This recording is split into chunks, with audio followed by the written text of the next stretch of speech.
सपनाई पूरा हो जाई, बटे सपनाई पूरा हो जाई। भोले बाबा से कहनी रे तोके पावे खाती पगली रे, देवा घर आईनी रे तोके पावे खाती पगली रे, देवा घर आईनी रे। बटे सपनाई पूरा हो जाई, बटे सपनाई पूरा हो जाई। भोले बाबा से कहनी रे तोके पावे खाती पगली रे, देवा घर आईनी रे, देवा घर आईनी रे।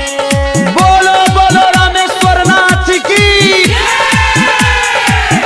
तोके पावे खाती पगली रे, पगली रे, पगली रे,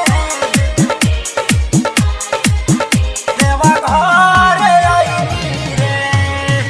हर दिनवा हर पल आवे याद तोहर रे, तोहर रे, तोहर रे। दिल दे के दिल तोड़ले काहे हमर रे, हमर रे।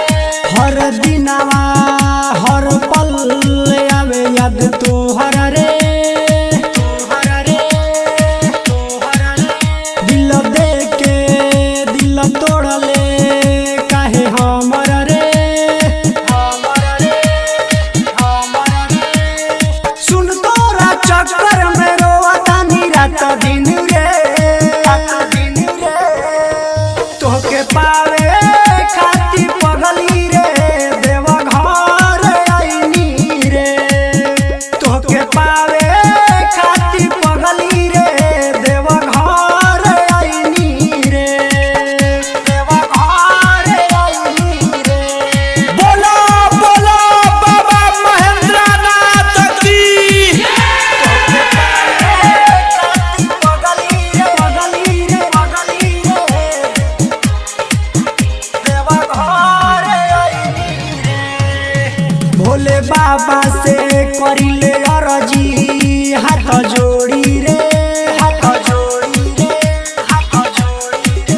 कहले राजू खुश बाड़े मुकेश के संगवा रे, संगवा रे। भोले बाबा से करिले अरजी